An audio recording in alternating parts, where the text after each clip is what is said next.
Morning, Azy. Hi, and thank you for joining us.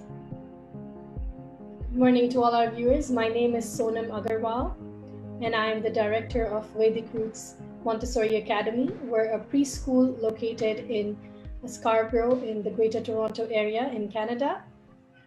And today it's my great pleasure to have with us my very dear friend, Azy. I've known Azy for several years now, and especially got to know her and worked with her more when we started our school.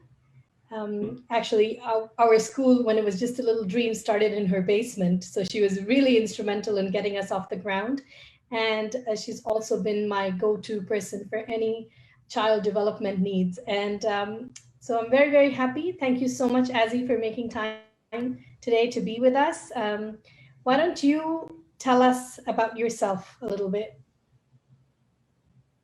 Thank you, Sonam. It's really lovely to be here. Just before I go into it, can everyone, I'm not sure, is my internet working? Like, am I cutting out or is it shaky? No, it's good for now. It's good. It's good right now.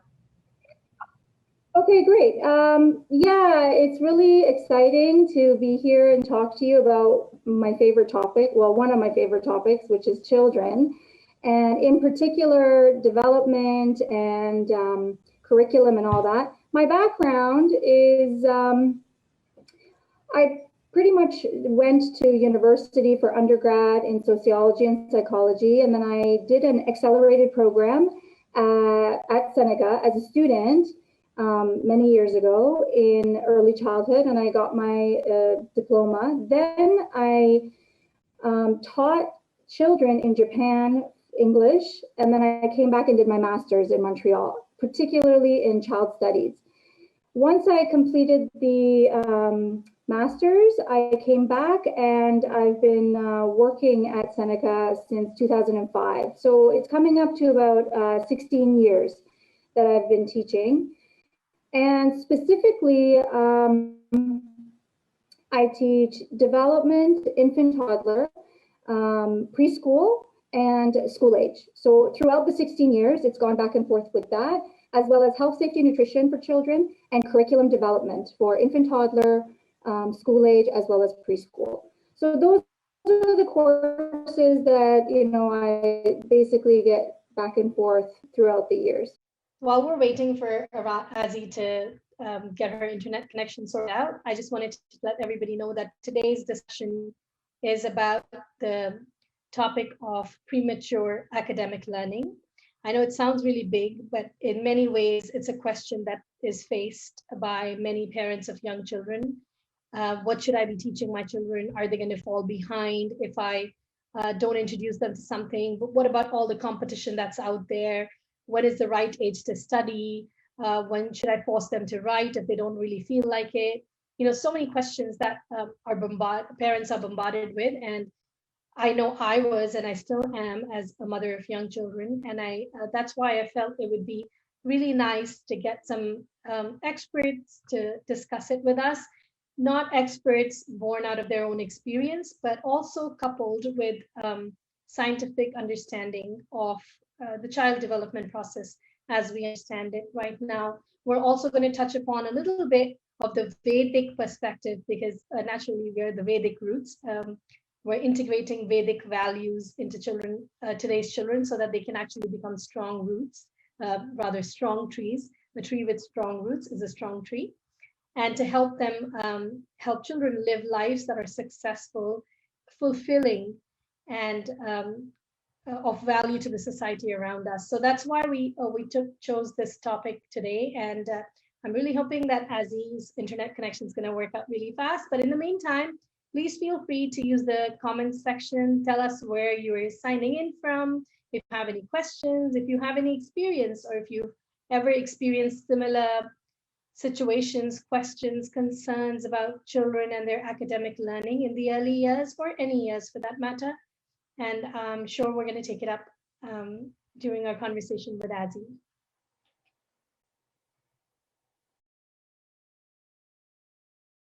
So I don't want to hold anybody further. Let's jump right in. Why don't you tell us a little bit about, is there such a thing as child development? or are children just mini adults in small bodies? So, it's really interesting that you asked that, because for a very, very long time, the idea was that they're just smaller adults. But throughout the past, I would say about 2 decades, it has come to, through neuroscience and specifically research on children's brain development and cognition, that actually there is a structural and inherent difference between the young child and the adult. And you can, we're very observant species and beings, that we can actually observe that. When you look at it, and we innately understand this when we look at an infant. When you look at a newborn, when you look at an infant, a very, very young child, a baby, you can see that. But what difficulty we get into as adults is when the child starts to speak and walk and talk, then all of a sudden, for some reason, myself included, our expectations seem to go from like 0, 1 to like 10.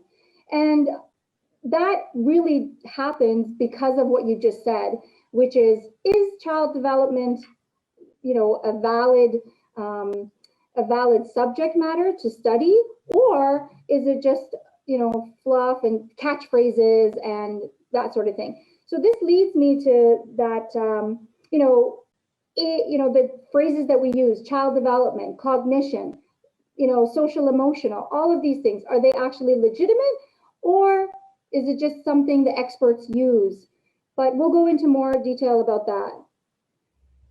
So did you want? So let's jump right in. Yeah. Okay. So basically, where it starts is, I want you to look at, or I want everyone to just think about nature. So when you look at outside and you look at trees and flowers and squirrels and animals, I want you to start to think about children from that perspective. When you start to think about children from that perspective, biologically and with nature in mind, then you start to see when we as adults might be not only running into difficulties, but maybe making some mistakes. And the mistakes are not legitimately, truly devastating. All they are is just lack of knowledge. And the more you know, the difference you'll make in your interactions. So when I say biology, what do I mean? For years, there was this whole debate with, Arnold Giselle, which is a very famous historical maturational theorist, which maturation just means a fancy word for biologist. And the opposite debate was environment. And here's the question. The two sides were saying, is learning and growth and development solely based on nature and biology? And the other side was saying, is it environment? Are environmental factors what contribute to the growth and development of the child? And the third group came about maybe about 10 years after that, saying, wait a minute, it's not either or, it's together. It's nature, biology, as well as environment, contributing to the development, growth, and optimal potential, the child reaching their optimal potential together simultaneously. You can't neglect one and just solely focus on the other, and vice versa. It has to be done together. So I'll give you an example, okay? In terms of physical changes. So the brain's composition and structure need the biological growth and time to actually be able to participate in those complex activities or complex things that we do day to day. So things like speaking, walking, crawling, even the simple gesture of moving your hand deliberately and not as a reflex, which we see infants and newborns do all the time. So it says, these changes are the product of complex interactions that occur between genetic material, which is the brain cell and the neurological system, as well as learning opportunities in the child's environment. Okay, so they work together. So I'll give you another, example. Here's an infant, And there's been research and studies showing this. Here's a little, let's say a 2-month-old or a 3-month-old. If that child, if that baby is simply fed and changed and not interacted with or held, activities such as, tracking, the finger, the tracking, if that child is not engaged in any of those, the brain connections will not be made, right? So the child is being neglected. They're being fed and they're being changed, but in addition to that, nothing else is happening. So that child will not be able to reach their full potential. There will be gaps and lags. So that occurs during 2 months, and let's say it goes on for the next year. At the 1-year-old mark, the child will be behind. The child may not babble, may not be able to turn his head, may not be able to look and focus. So it's just a matter of understanding how the brain works, as well as what you need to do and what I need to do and what we need to do for them to be able to reach their full potential. Okay. So one of the theorists that actually was pioneering this idea of, no, it's not just nature, it's both nature and nurture, is Maslow. So Abraham Maslow was an American psychologist, and he came up with the theory of essential needs, 3 essential needs. And within those 3, there's specifics. So the first is physical. You can't do anything unless your physical needs are met. Food, shelter, love, physical attachment, and then personal hygiene, and etc. I have it here. And then the second one is psychology, psychological and emotional, right? And then the third one is learning. So being able to create that optimal, so it says it must be understood that they are interrelated and interdependent. So even if I talk to you about the physical needs of a child in isolation, and then the psychological needs of a child and what they are in isolation of the first part, I want you to understand, and I want everyone to know that we are holistic beings. So it always connects back. So if I'm and you know this, if I'm psychologically stressed out, it's going to affect, I might have a stomach ache, right? It will physically manifest. And then what ends up happening is learning won't take place. If somebody was to say to me, Sonam, you said, can you join us, on Saturday at 10:30? If I had some sort of illness that came about, I would come on, or I would text you and I would say, I'm physically unwell, right? Significantly. So I won't be able to share. And same thing with the audience. If one of you is unwell, you're not going to be able to listen to this content and really receive it because you're not well. You're physically not well. So I want this understanding of the interrelatedness of a child's growth, development, and needs to be really, really taken to heart and embraced. Because once we understand that, she's hungry, he's hungry, he or she's not going to be able to concentrate on what I'm saying right now. And we know this. If a child is throwing a tantrum, right, trying to reason with that child may not work.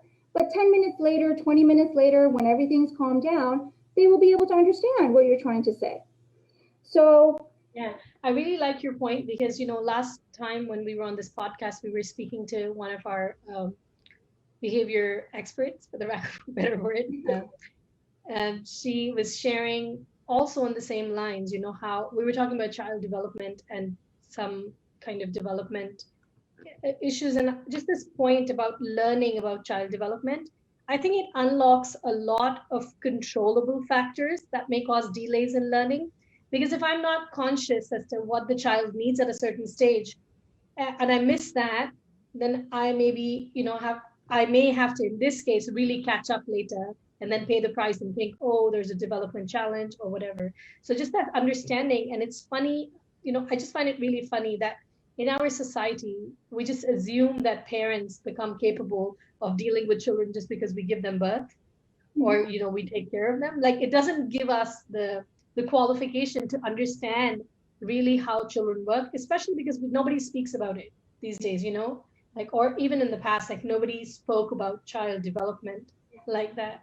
And Okay, go I ahead. really, it's so interesting that you say that, because I always give this example to my students and I say, you know, you want to drive a car, or you want to get some sort of insurance, or you want to go through, I don't know, any sort of, attainment of something. They check your background, they make you take classes, they make you study and read, and rightfully so. And here's another human being that comes into your possession and they're like, here you go, thank you, bye bye. And it's okay.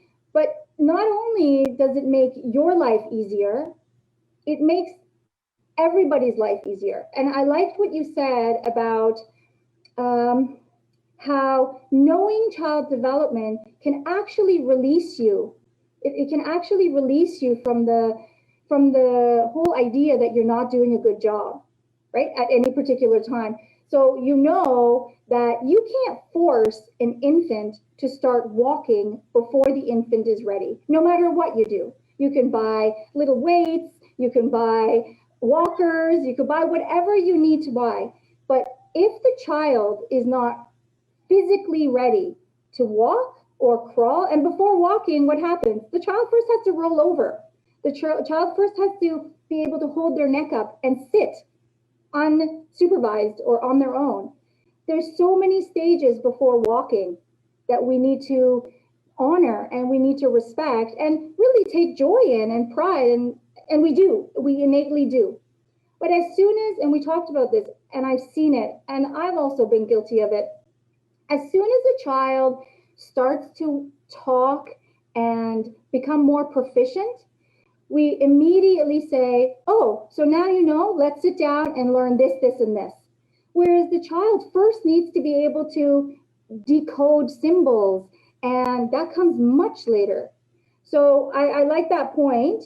I could share with you the breakdown of the age groups that becomes really specific. Yeah. So most textbooks break it out into this way. So birth to 1 month, right, is really crucial for survival, right, in any society.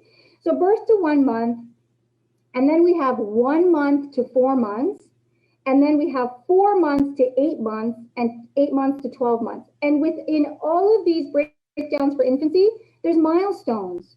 And this word milestones is when a child leaves behind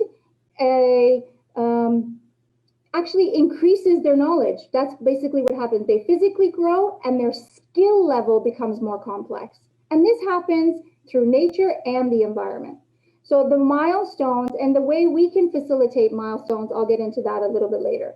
Toddlerhood and early childhood, which is preschool, is the key time frame. This toddlers between 12 months to 36 months, and that's the time frame for toddlers, is the time that we start to think, oh, now I have an opportunity, right? Adults think, oh, and educators, now I have an opportunity to really, and you do. Don't get me wrong. This is an opportunity to allow the child to bloom and blossom. But how do we do it in the correct way? And then early childhood, which is preschoolers, 3 to 5, and then early school agers, which is 6 to 8. And then we get into middle childhood, which is 9 and up. So I focused today on birth to about 8, right? But specifically, I really just want to talk about toddlers and preschoolers. Because that's the age that those are the time frames that we really start to get frustrated. We start to get frustrated and the children start to get frustrated. I also want you to understand that trying to get a toddler to do what a preschooler does will only cause frustration and confusion, and you won't be successful because it's not similar. It's exactly like trying to, and I gave you this example before, is trying to get a cat to act like a dog. That's exactly what it's like. You're trying to it's futile. It is simply futile. You will go crazy and the child will become extremely frustrated. That's actually a very good point that you bring up. And I think that's kind of our foundation when we speak about the Vedic understanding of child development also. I mean, generally speaking, there are broad milestones like you were talking about. But if a child is, following a different route, and they are maybe a little bit delayed in some milestones, generally speaking, things are okay. Parents don't start to get anxious when it's like, oh, my child can't crawl, she's X months old. Oh my God, something's wrong.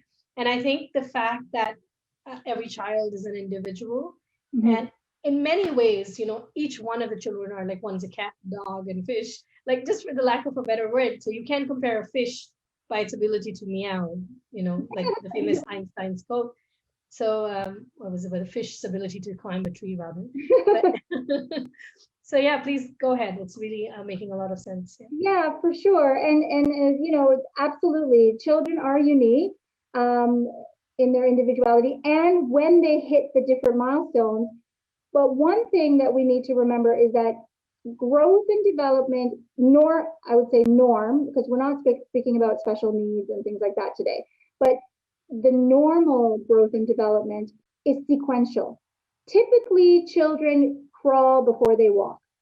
Typically, children scribble and before they can actually make a noticeable concrete object on a piece of paper.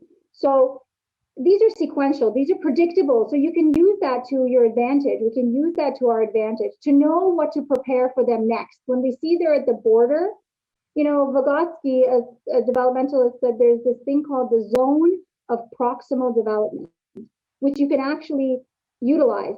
And that means the child is right on the cusp, right on the cusp of getting the next stage of, ability or skill. So what you can do is you can facilitate that, right? You can provide a little bit of challenge.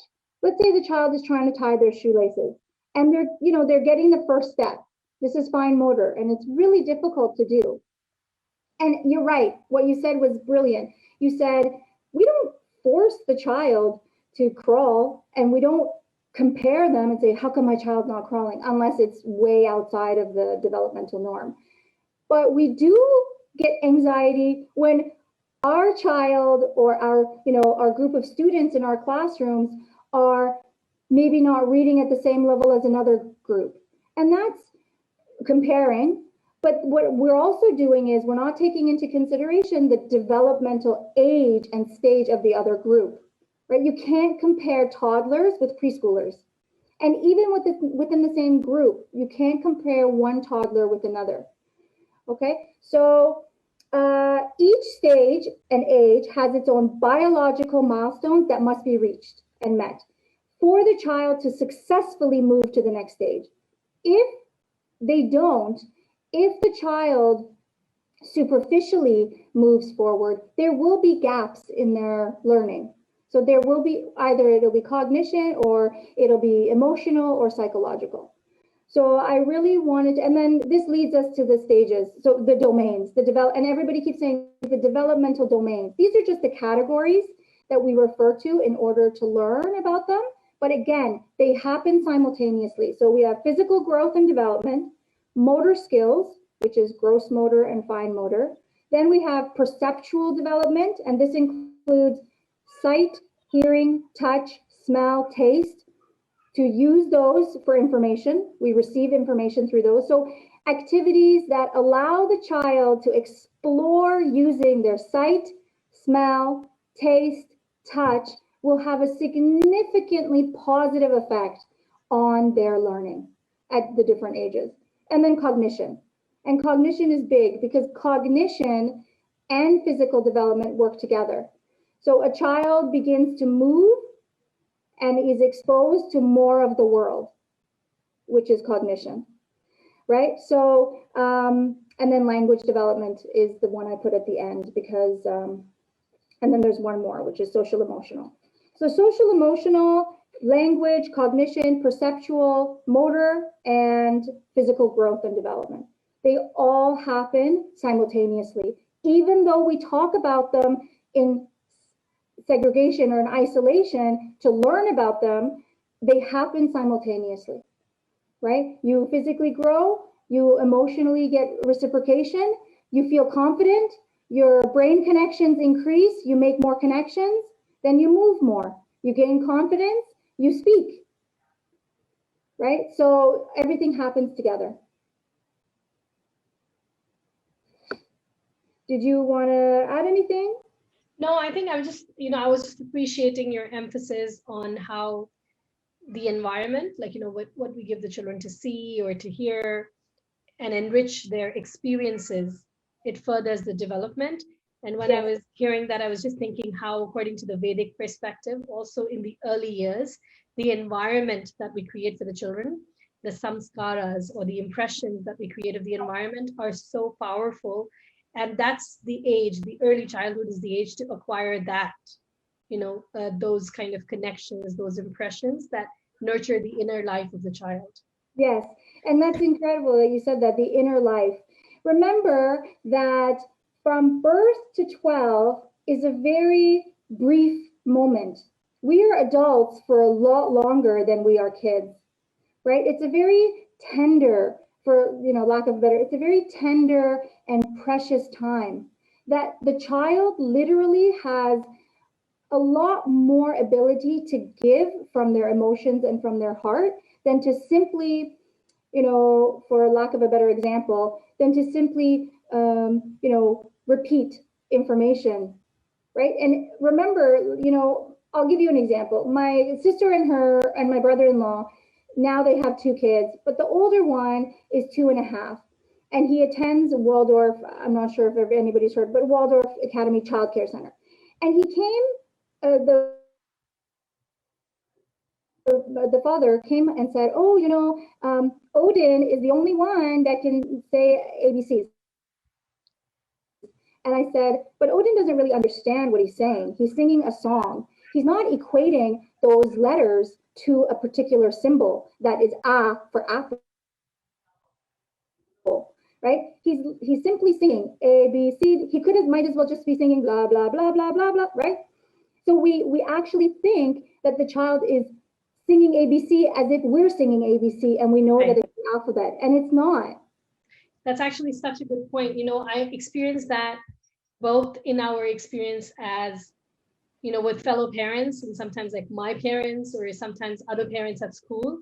And, people will come up to us and say, oh, but my child knows the ABC, they can sing it all. And, there's a difference between, like you just said, really understanding what you're saying versus just singing it out of memory, like a song. Like a parrot. Yeah. Right? Happy birthday, happy birthday.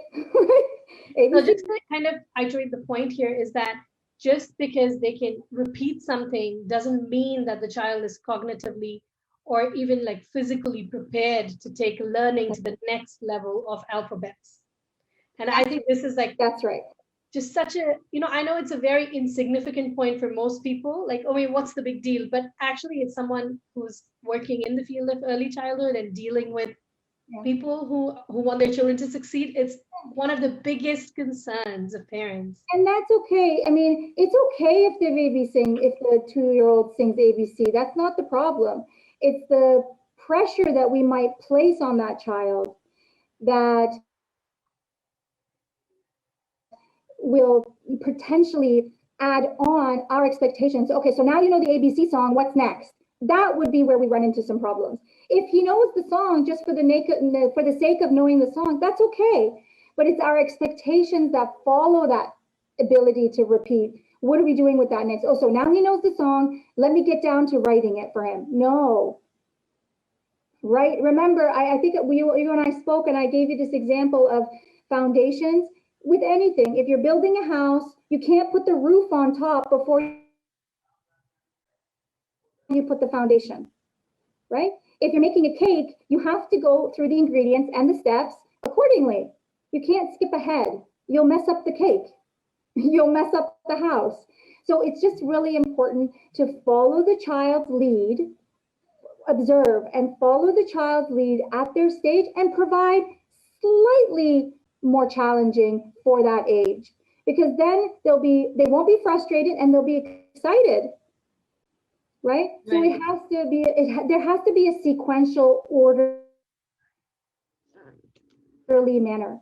And of course, a preschool child should not necessarily be engaged in activities that are for toddlers, right? Because then he won't progress. Right? And he'll get bored. So children act out in 2 ways. When they're bored, they act out, And when the challenge is too much above their level, they act out. So it can't be too boring, and it can't be too easy, and it can't be too difficult. And you'll see this. You'll say, and one other thing I wanted to mention that'll come up is when the child gets frustrated because a particular activity is too difficult, society, not just parents, society and schools, because of this lack of child development, label the child as troublemaker. And then a whole slew of behavioral issues come up, which is actually not the child's fault, right? It's not at all. It's the fact that the environment is not suitable for that child's learning. So the child is acting out. Yeah, no, when you were saying that, I was just reflecting on how the active principle here is to observe the child and how each child may have a different developmental pace. The path is going to be the same, but the pace may be different. And how, as an educator or as a caregiver, it's our job to monitor it and to be aware, you know, like we're driving a car, we know what the next turn is going to be like. So be prepared and follow the child rather than following our conception of what it takes to make the child a great child. That's right. And you can also use the child's lead and your own cultural desires and background to, you know, teach the child what you want the child to learn, but the content can be what you choose, but the level of curriculum or the level of education or the level of content needs to be at the toddler level for the toddler. You right. Can't expect a preschooler to do what a grade 1 child does and have him be okay with it, because that example of the cat and the dog, it's similar to asking, let's say, can you imagine let's say, you know, going into the forest or whatever and seeing a tiger and expecting the tiger not to attack you and saying, hi, kitty? That's not going to happen. So when you're asking a preschooler to do activities and do content like an older child, the child will not be able to fulfill that desire. There was an example here that I wrote down, which is, so I'll share this with you. I'm jumping a little bit ahead, but it's in the physical. Actually, I'm not jumping ahead, so it's good. So basically, here. And yeah, we don't jump ahead, Azy. No, I'm not jumping ahead. Okay, so physical growth. Adult pressure cannot hurry the process, and in fact is more likely to be counterproductive. For example, a 7-month-old infant cannot be toilet trained, no matter how hard we try. The sphincter muscles are not yet developed sufficiently to exert control. So we know that. Nobody in their right mind would ever try to toilet train an infant. But look at this next example. Nor can the majority of preschoolers or kindergartners catch a ball or kick a ball skillfully. Such coordination is impossible, given the 5 or 6-year-old stage of physical development. Yet, many of us have seen coaches or family members reduce a child to tears for missing such a catch or a kick. It's a big point. Right? Because the infant is so overtly helpless, we understand that. But as soon as the child, I see, my nephew Noah is 10, but he's been playing soccer since he was 5 or 6, and gratefully, he's had pretty good coaches. But there are times where he himself puts that pressure on himself, right? Whereas the coach can turn around and say, oh, it's okay, buddy, it's for fun, and you're learning, as opposed to, you have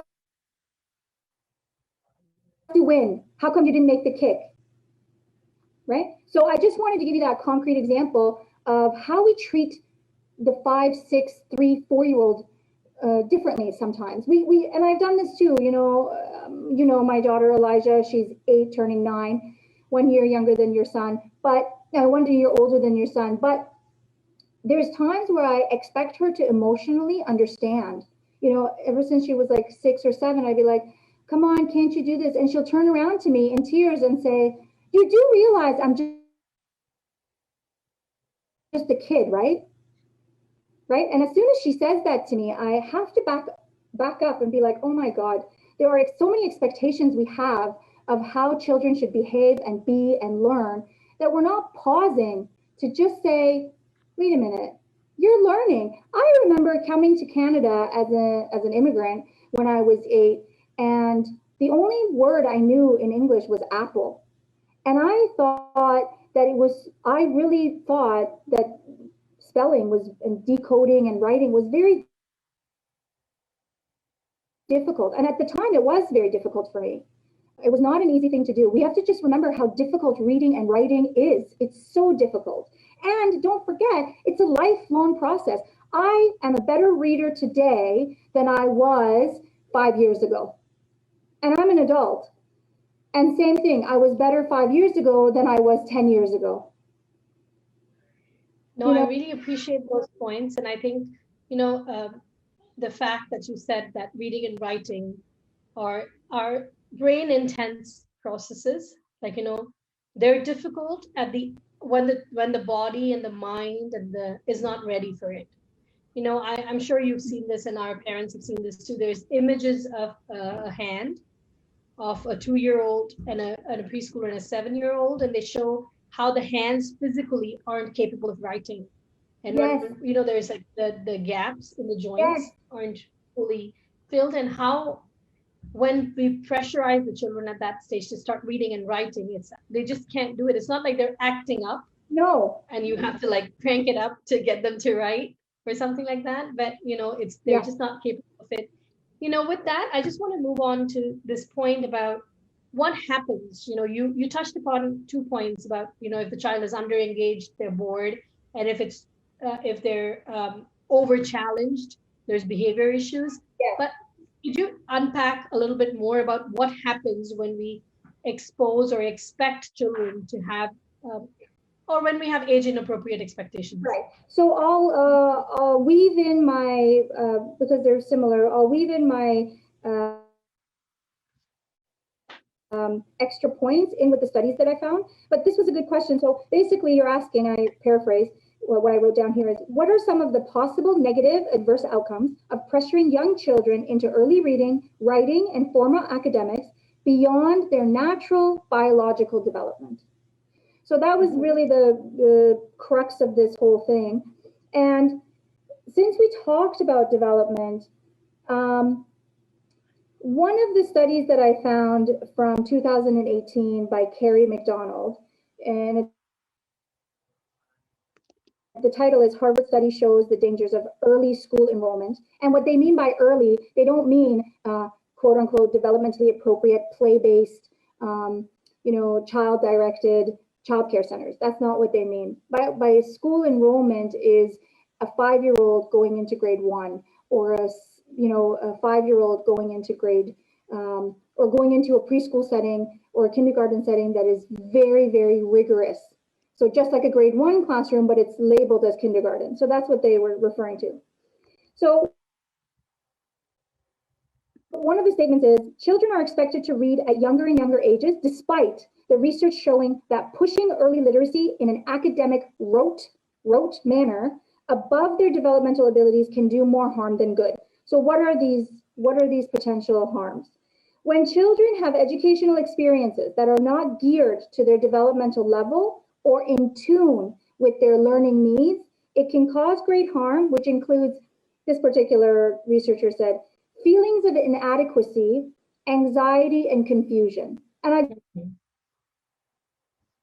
just want to pause there and elaborate. So just for a moment, imagine, Sonam, if something happened, either at home or at work, where, whether it was your boss or someone, that you started to feel inadequate, you started to have increased anxiety, and you started to get confused. What that mean, and I really want us to pause for a second and put ourselves in that place. I'm confused, I'm anxious, and I don't feel good about myself. So that happens. Depending on how long this lasts, whether it's 10 minutes a day, 2 weeks, or it's a consistent part of my life, how am I going to be able to recover from that? And how am I going to ever really sufficiently love to learn? Because in order to learn, we need to love it and want to. So the feeling of anxiety and the feeling of confusion and the feeling of not being good enough, how is that going to lead to learning? That's just one. You know, I'll give you a concrete example, and this is, you know, there's two sides to it. There was an educator, and this is the child was 3 years, it was a 3-year-old classroom. And there was 2 children at the sandbox, and they were playing at the sandbox. Scenario 1, the teacher sees, and from across the room yells out, you know, Michelle, you better share the toys with Joey or you have to leave the sand table. So I want you to just pause there and become that 3-year-old child. So the child is there immersed and absorbed in her play, okay? She's totally oblivious to everything else. She's absorbed and she's playing. All of a sudden, she's jolted out by someone who's supposed to care about her and yells at her. And she might not even know, she might not even realize that she had those toys, right? So she's that experience of her playing is completely destroyed, right? She's shocked into panic. She's like, what did I do wrong? What? As opposed to scenario 2, where the same teacher walks over, gets down to the child's level and says, Michelle, I see that you have all of the sand toys, whereas Joey doesn't have any. Which one are you going to share with him? In that moment, the child is saying, oh yeah, I do have all of them. Here you go. So there's 2 ways we can approach, and not only, but specifically children, but we as human beings, we are sensitive beings. We are very sensitive, especially, you know, as adults for sure, but especially as children. We are so sensitive. So as soon as feelings of inadequacy hit, anxiety hit, confusion hit, it stops. Learning stops. Anything to be able to receive information and process it and incorporate it into your previous bank of knowledge goes out the window because you're scared, right? And then Too Much Too Soon, Long-Term Effects of Academic Preschools by Robert Locke. Over the past few years, a growing body of scientific research indicates that academic rigor during preschool does more harm than good. And what does he say about it? Academic preschools have little benefit. They may dampen, and this is part of it, they may dampen creative expression because you don't feel confident in yourself, so you're not going to try anymore, and create anxiety. So again, this whole idea of anxiety. There was another one. Oh, and this is a comparative study. So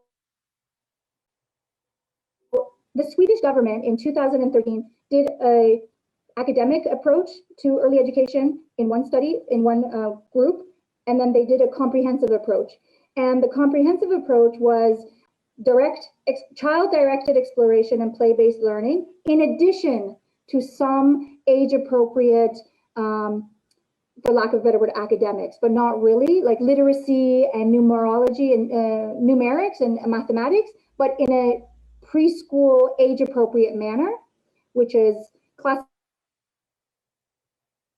classification, blocks, seriation, and all of those, as opposed to the pencil and paper copying and that approach. So they found that the comprehensive approach was more likely to improve child's creativity, independence, self-confidence, academic knowledge, and personal initiative. And the children showed less tendency to misbehave and fail classes in higher grades. So this indicates that the study was a longitudinal study. So they followed the children into the future. And they found that when the child is able to explore and play in an appropriate manner, there needs to be structured, because you're choosing the materials for the environment. It's not like they're going and picking things on, that may not be safe, but you're choosing the adequate and appropriate material. They found that the child in that environment at a young age does better in academics later, right? Because their foundation is prepared. Their foundation is strong. You want the foundation of the child to be strong. And like you said earlier, the inner world of the child needs to be respected, right? That precious, sacred, I would say sacred, time of birth to 12 years old is really precious. And we're talking about the younger ones, so we'll say birth to 6 for today's purposes. It's really precious and sacred. It really needs to be nurtured and honed in such a delicate manner and respected and honored, because they will thrive. They will thrive later. Because I always say to you, and we talk about it, there's not one adult in the developed world, even statistics and research show, that is not able to read and write, right? We talked about this. There's not one, when you look at the statistics, the numbers, the percentage of illiterate is very, very low. Yeah. Right? No, it's true. And I was going to add to it, especially in today's day and age of information technology, most people have, like our children have easier access to facts than we ever had. So like memorizing facts or trying to, do all the stuff at a stage where they would rather use their time to explore the world. There are things that you can't do as adults. That's sit right. around and touch and smell and feel and play. And it's not just, a waste of time. It's the child's work of developing that inner world so that they can actually become full human beings. Because otherwise, what we're doing by pressurizing the child with all this academic knowledge is we're making them a computer, whereas we should be investing time to make them a full person so that they can exchange feelings, reciprocate, have a good character. Because if we look around in today's world, and that's, it's like a fundamental principle for our school. That's why I feel very strongly about it. Yes. We look around in the world, there is no dearth of doctors, engineers, software, and whatever developers, lawyers. There's enough of them, but there is a dearth of people with character, people who can speak to the other person in a non-violent way, understand what needs to be done, and be able to live a life of values. That's right. And if we're just spending all our time trying to teach them the processes, like this is how you write, this is how you read, but we forget to take care of that inner stuff, then we're just headed up for a society of robots. And just to reiterate, you don't have to do them in isolation. Exactly. Yeah, you can take care of the inner world and the reading and writing. And you were talking about touching and smelling and tasting and playing. The reason that an adult can do that, but the reason that it's not the same is because of that earlier point I made about the legitimately different structure of the brain. So when a child explores and plays, it's a different activity than when we do it. They're setting up the stage to be able to read, to be able to write, to be able to do mathematics. And, like you said, there's no lack of, adults not being able to read or write or become professionals, but there is a lack of decent human beings that can communicate clearly, be respectful, and be joyful and be confident in themselves. Going back to your previous podcast or live stream with your speaker about mental health, where is the foundation that we're going to give where children can grow up to become healthy adults who can take care of others? There was a research study, and there's a TED Talk, I can send it to you and you can share, about play. And this researcher, he worked with serial killers, and he found when they dug into their past, and this is just a little tidbit of information in an extreme case, They found that individuals who are not only deprived, significantly deprived of age-appropriate play, but also violence at a young age or neglected, have a lot of emotional issues in the future and mental issues in the future. And all I want to mention is balance between child-directed and developmentally appropriate teacher-directed, teacher-led activities. Now, that could be anything from coloring and drawing for a toddler and scribbling. It could be anything from, looking at picture books and creating stories, right? Storytelling, using the child's creative imagination. There are, and I can give you specific examples as we move forward, but remembering that your child and your classroom is not doomed if they can't read and write at 3 years old, at 4 years old. Yeah, and I also wanted to kind of emphasize one point that you said about developing the love for learning. That's kind of the motto behind our elementary school, which we just started a couple of years ago, is to develop this love for learning. And I'm in my work with children, I'm realizing how someone's love for learning can be sparked in a different way. And the other child may need something completely different to spark their love for learning. And how, That's right. When we garden, we take care of each plant individually. But sometimes when we look at children, we kind of just say, okay, grade 1, this is what you need to do. This is the lesson, and take care of it and done. So we forget that individualized need that children have. And again, just going back to the whole Vedic system where, following the child is of prime importance because each child has certain characteristics and their personality that you can facilitate the development of in a different way rather than just cookie cutting everybody. I have a question. That's right. Sorry, go ahead. No, go ahead. I said that's right. Absolutely. I have a question that just came up on the chat, and I'm going to take. Is that okay? Yes, absolutely. All right. So the question is, what kind of expectations can be set up for both the child and the parent? Like, what should the child's expectations be, and what should the parent's expectation be from the child? The question follows again. As a parent, it's confusing when we look around to other children, wondering, I guess she means, if our child is learning everything that they should at the age 5, like the benchmarking of learning varies from child to child, age to age, and place to place. And then another parent just echoes with this question that it's a good question. And as parents, our question should be whether they're getting the correct level of character development, appropriate activity, and knowledge for their age. So I guess how can parents learn more about what is age appropriate in terms of expectations from the child? What should the child be expecting? Like what is too much, like my child's being unreasonable or, can you unpack that? So one part of that question that is leaving me a little confused is what is the child's expectation? Expectation of themselves or of the parent? I think she means that a child's expectation of the parents. Okay. So, I don't know, like. So children don't have expectations of their parents.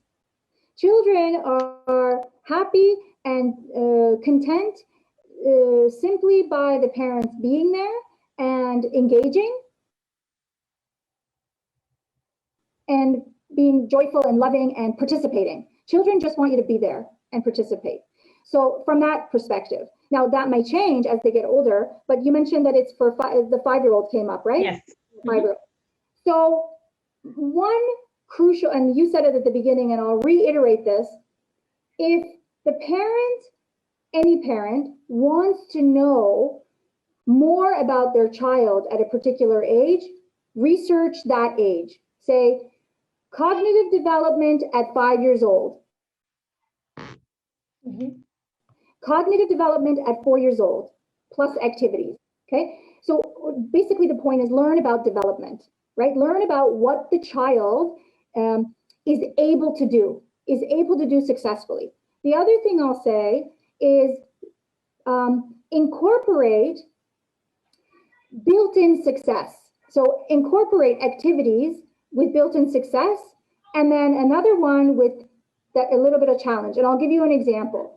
The example is, if you want to set up and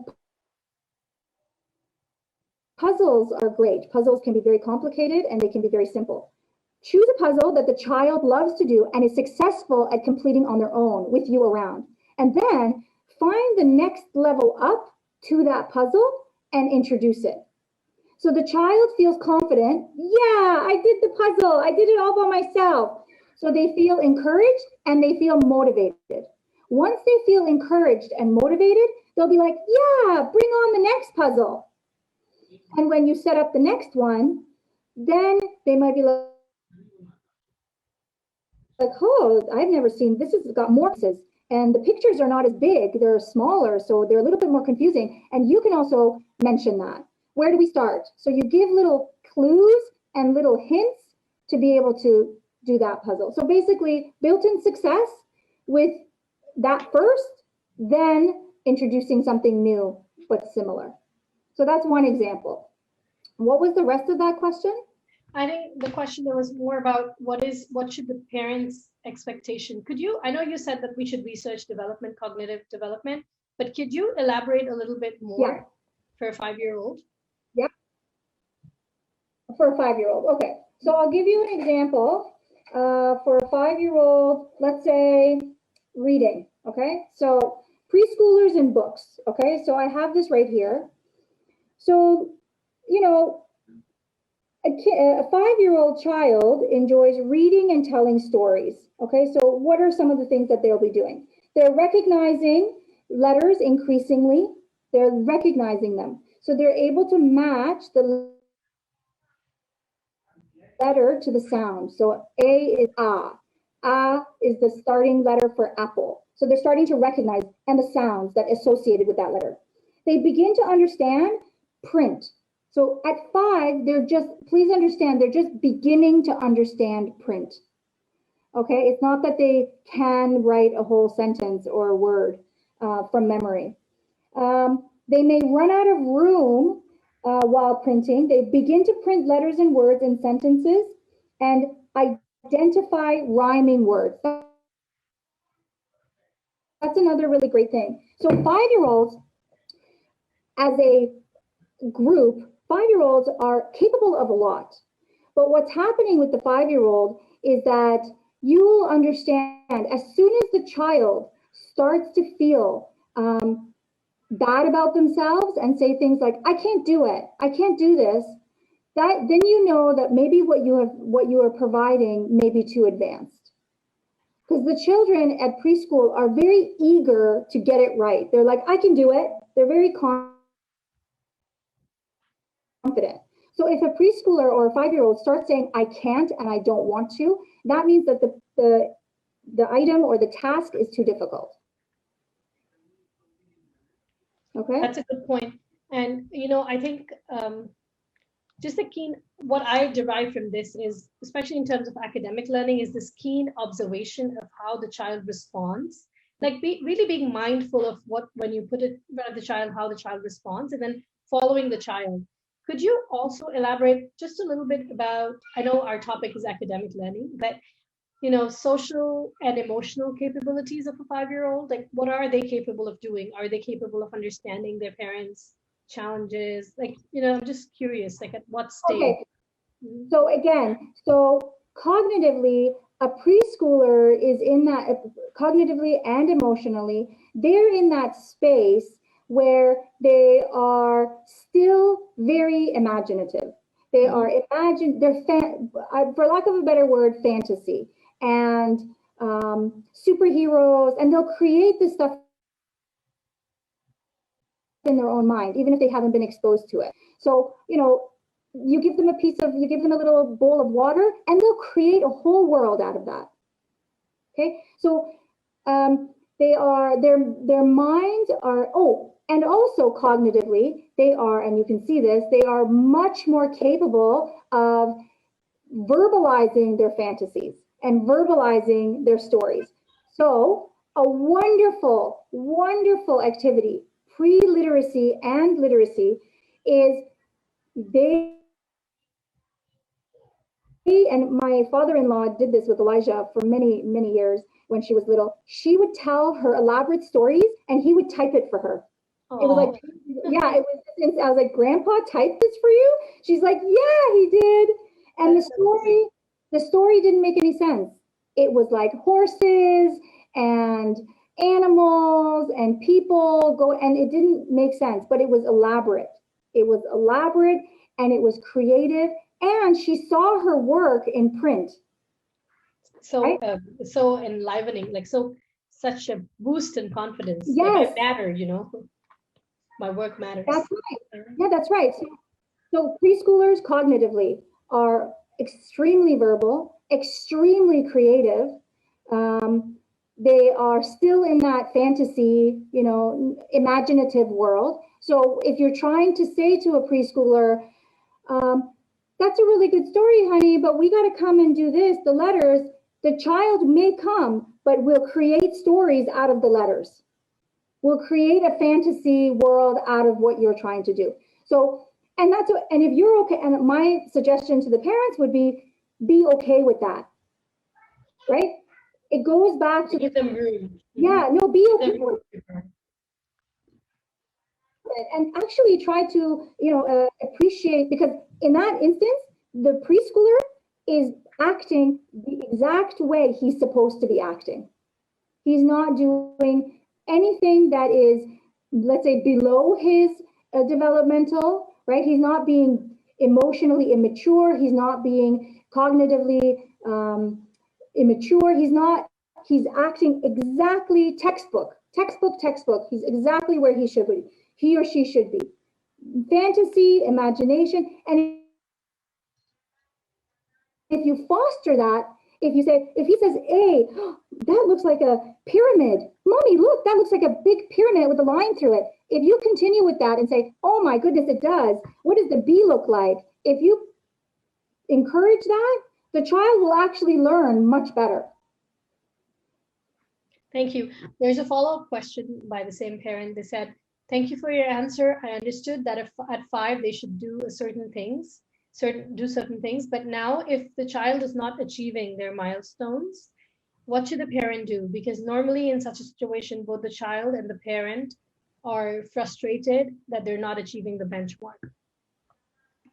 Okay, so can you give me an example, or can she give me an example of what the benchmark is? Like, what is the milestone?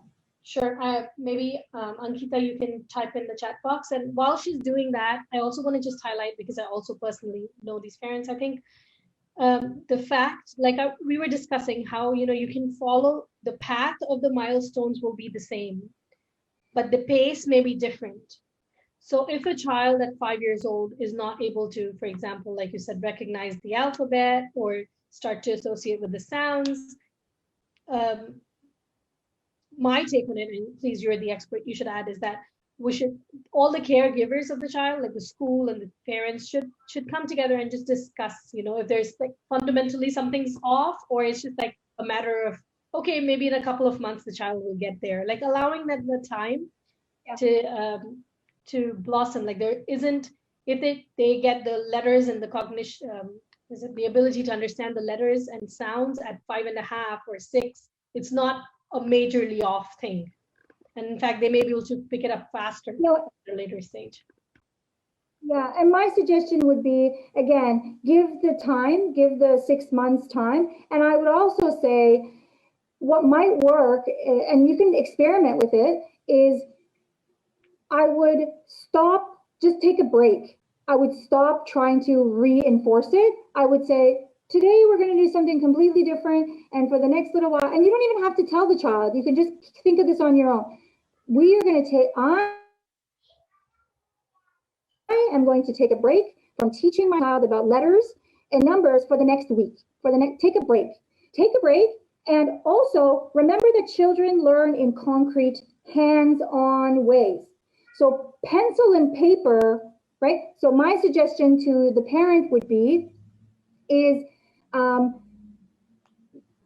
get some, after you take the break, if that's what get some blocks and create on the ground or in the backyard when the weather is nicer, create with sticks and blocks, create the letters with something tangible.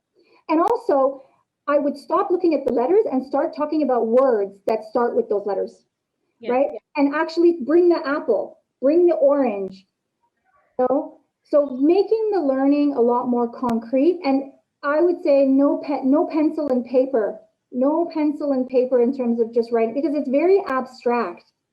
When you look yeah. at it, yeah, go ahead. Yeah, I just wanted to add that, I think that especially in the current times, like with the lockdown and most of the school, many children doing school online, it's a little bit hard for everybody. Usually the learning is more hands-on, and but it's been a long time, so it's hard for parents also to just switch off and not be connected with the school for the children. So I feel like incorporating all this, but also if um, especially if you have a center or a school or preschool where your child goes to, kind of developing that relationship there, and working in collaboration with them. Because sometimes what I've noticed in my experience is that because the parents think that their child is behind, or and then if there is a parallel process that's happening, then it confuses the child even more, Yes. and it discourages them from learning. So it's just a general kind of thing that came to my mind, to work as one team for the Yes. child's betterment. Yeah, and I also want to mention something unequivocally is that from birth, and I'll talk about preschool specifically, there is no such thing as the child being behind at this point. Right, academically, yeah. Hmm. I just really want to mention that. And yeah, there is no academics. It's about learning who you are in relation to the things around you, and then incorporating that into knowledge for that later to become academics, right? There is no academics for 6 and under. 6 and under is just learning who they are. And one thing that I'll say to you is that working in the field as an educator and as a parent being in the field, the relationship between the teachers and the parents, you need to be a team. Yes. Right? A very harmonious team. You're on the same side, right? And just really understanding that, like I said, biology, you facilitate the environment, but remember, all of a sudden, what's going to happen is your child is going to start like at 6, 7, 8, 9 reading, and you're going to be like, oh, I put so much stress when she or he was younger, and I tortured myself, and I stressed everybody out, and now look at him, and now look at Totally.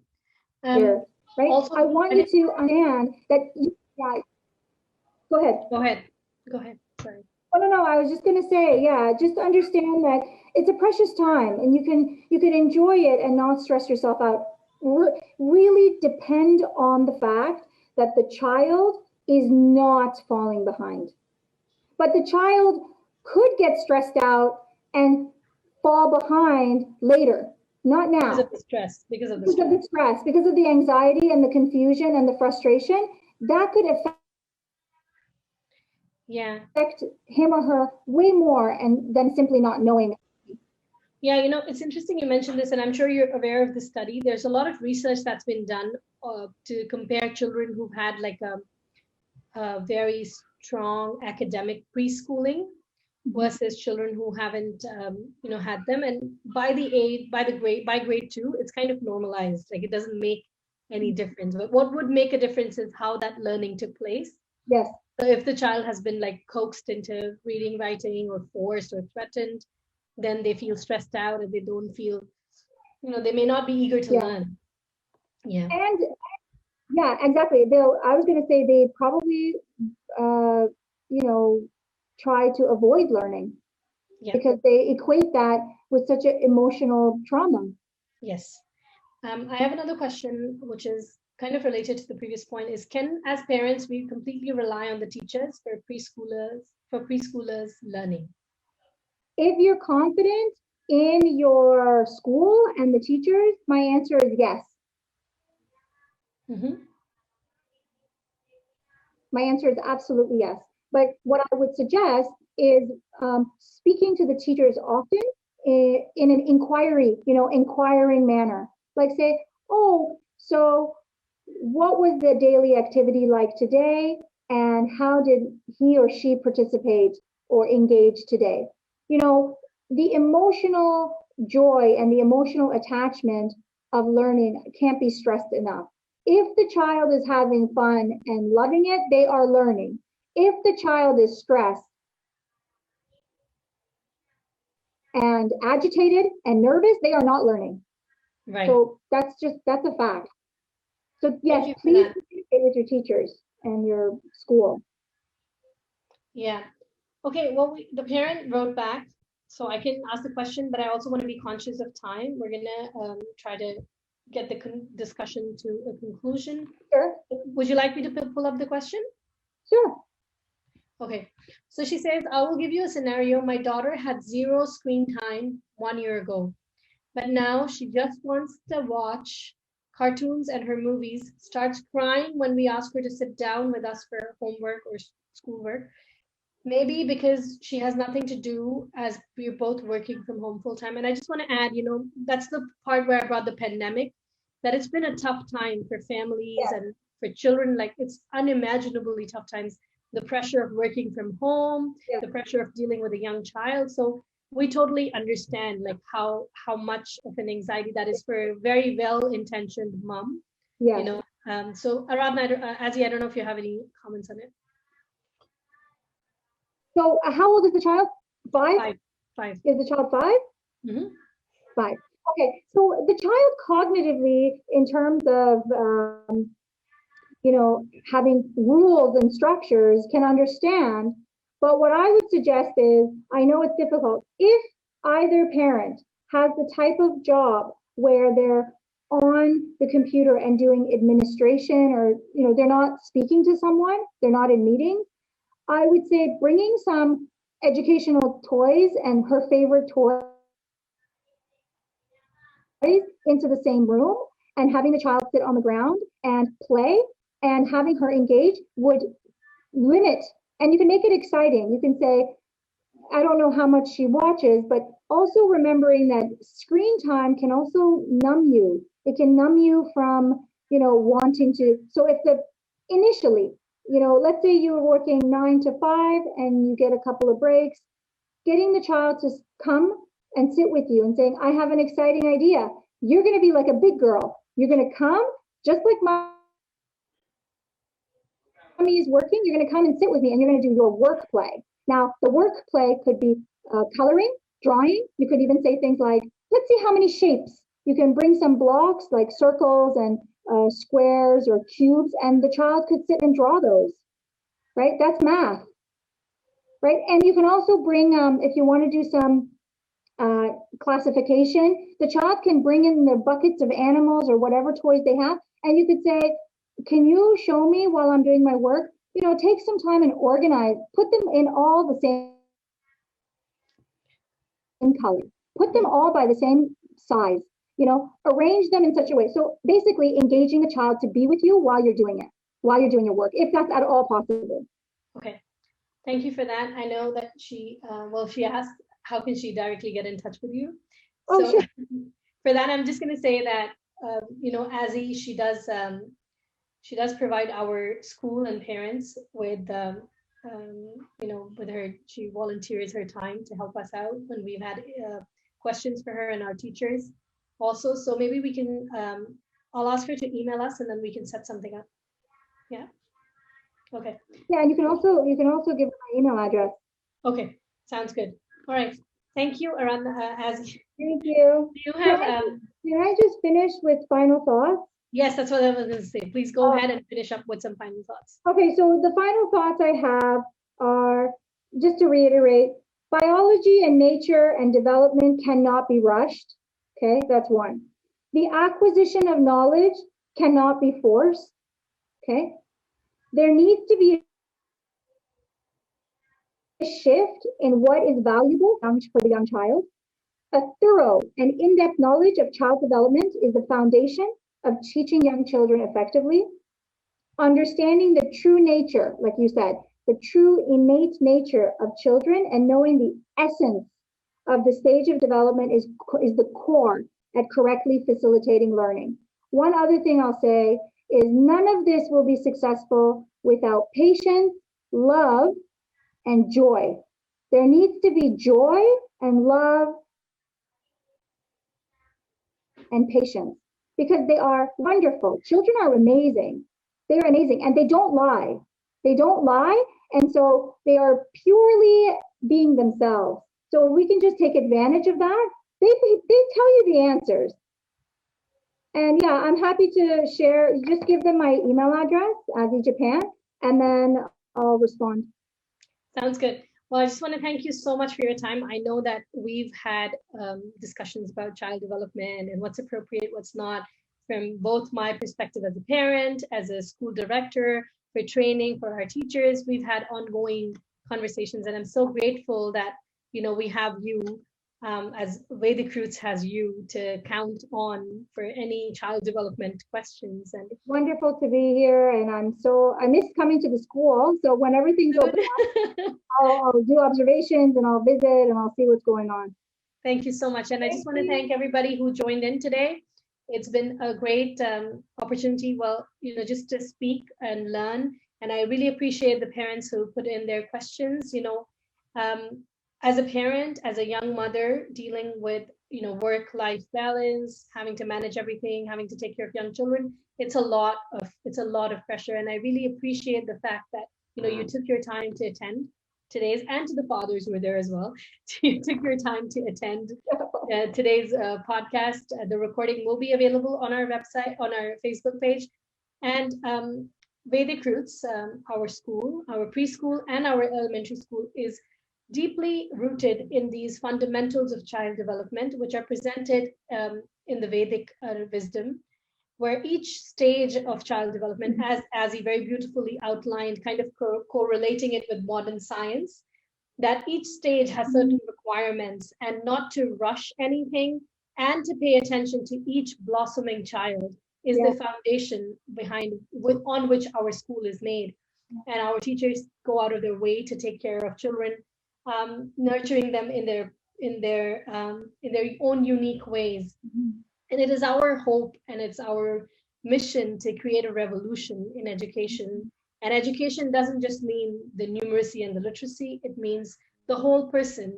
We need more educated human beings around to make a difference in this world, and to be forces of creating a peaceful, calm environment in the world around that we live in. So I just want to thank you again, Azy, and thank you to all the parents who joined in. We'll be in touch soon, and we'll announce our next session as well. Thank you so much, Azy. Bye. Thank you.